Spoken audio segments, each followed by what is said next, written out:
मीरपुर नाम के शहर में तेजस अपनी पत्नी नीरू के साथ रहता था। पति पत्नी दोनों ही नौकरी करते थे। एक दिन तेजस गांव अपनी माँ के पास फोन करता है। हेलो, प्रणाम माँ। जीते रहो माँ, तुम दादी बनने वाली हो हैं? अरे वाह, ठीक है बेटा, मैं कल ही आती हूँ। जब माँ जी शहर पहुंची तो बेटे बहू ने बहुत अच्छे से स्वागत किया। लीजिए माँ जी, चाय। अरे गर्मा गर्म पकोड़े ले आओ माँ के लिए। नीरू रसोई में गई और 2 मिनट में ही पकोड़े ले आई। जी ये लीजिए।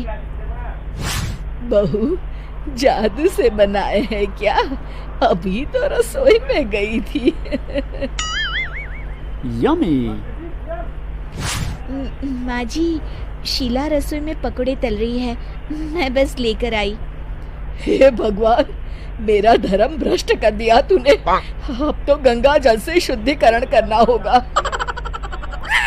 दूसरे दिन, माँ जी मैंने नाश्ता बना दिया है, ऑफिस जा रही हूँ। पर अभी तो घर का सारा काम पड़ा है। शीला आती ही होगी, झाड़ू पोछा बर्तन कपड़े वो सब कर लेगी। हमारे जमाने में घर का सारा काम हम ही करते थे। जी माँ जी, आप बहुत होशियार हैं, मैं घर ऑफिस दोनों नहीं संभाल पाती। तो जरूरत क्या है घर से बाहर जाकर चाकरी करने की?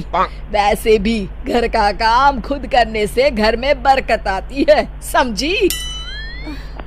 पर माँ जी। पर वर कुछ नहीं, इस महीने की पगार मिले फिर ऑफिस बंद। हाँ। रात को नीरू तेजस से कहती है, सुनिए जी, माँ जी बोल रही थी कि मैं नौकरी छोड़ दूं। वैसे ठीक ही तो है, अभी तुम्हें आराम की जरूरत है। फिर भी आराम कहाँ, शीला को छुड़ाने के लिए बोल रही थी। तो अब 24 घंटे में इतना काम तो कर ही सकती हो। पर जॉब पसंद है मुझे, घर पर मन नहीं लगेगा। अगले दिन जब दोनों ऑफिस के लिए निकल रहे थे, मेरी तो कोई कीमत ही नहीं है इस घर में। माँ जी, आजकल महंगाई बहुत है, रहन सहन भी बदल गया है, दोनों नौकरी करते हैं तभी ठीक रहता है। अच्छा, तू कहना क्या चाहती है? मेरा बेटा तुझे बिठा के खिला नहीं सकता? तू ही इस घर का खर्च चला रही है, हैं? नहीं माँ जी, मेरा वो मतलब नहीं था। मतलब खूब समझती हूँ, ये बाल धूप में सफेद नहीं किए मैंने। हाँ। अब तो ये रोज का काम हो गया था। तेजस भी रोज की झिकझिक से परेशान हो गया था। एक दिन उसने कहा, नीरू, वैसे भी तुम्हें मैटरनिटी लीव मिलने वाली है, तो अभी से ही छुट्टी ले लो। पर क्या, मेरी सैलरी अच्छी खासी है। आखिर नीरू ने रिजाइन कर दिया। जब बच्चा हुआ तो घर में सब बहुत खुश हुए। कुछ दिनों बाद तेजस फाइल देख रहा था। क्या हुआ तेजस, कुछ परेशान लग रहे हो? अब हाँ, वो हमारी जितनी सेविंग्स थी वो तो हॉस्पिटल में और छठी के फंक्शन में खत्म हो गई है नीरू। और अभी वैसे मंदी चल रही है तो मैं बोल रही थी कल मुन्ना को हेपेटाइटिस का टीका लगवाना है। नीरू, क्या पोस्टपोन नहीं कर सकते? नहीं जी, बिल्कुल नहीं। अब तेजस को समझ में आ रहा था कि उससे गलती हुई है। पैसों की कमी का असर घर के माहौल पर भी पड़ रहा था। अगले दिन, बेटा मेरा चश्मा और ये दवाइयाँ ले आना, पर्चा देते हुए माँ जी ने कहा।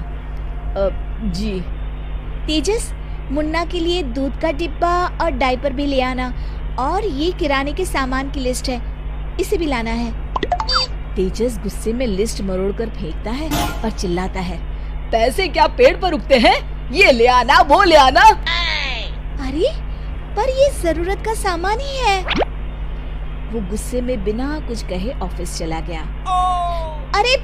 अरे लंच तो ले जाइए। नीरू दौड़कर डिब्बा पकड़ाती है। एक दिन खाना खाने के बाद, नीरू, अब तो मुन्ना कुछ बड़ा हो गया, तो अब तुम वापस ज्वाइन कर लो ना जॉब। पर इस रिसेशन में जॉब मिलना बहुत मुश्किल है। ट्राई तो करो। फिर मुन्ना? माँ जी है ना, और एक फुल टाइम मेड भी लगा लेंगे।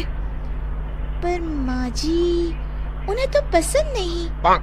तभी माँ जी वहाँ आ जाती है और प्यार से नीरू के सर पर हाथ फेरते हुए बोलती है, अब मेरी समझ में आ गया बहू, पहले के और अब के समय में अंतर है। तुम काम शुरू करो, मुन्ना की जिम्मेदारी मेरी। मेरी प्यारी माँ जी। ये कहकर नीरू उनके गले लग गई। शिक्षा, परिवर्तन संसार का नियम है, हमें भी समय के साथ चलना चाहिए। उम्मीद है कि आपको हमारी ये कहानी पसंद आई होगी। कृपया हमारे चैनल को सब्सक्राइब करें और सभी अपडेट्स के लिए बेल आइकन जरूर क्लिक करें। और हाँ, वीडियो लाइक और शेयर करना मत भूलिएगा। बाय।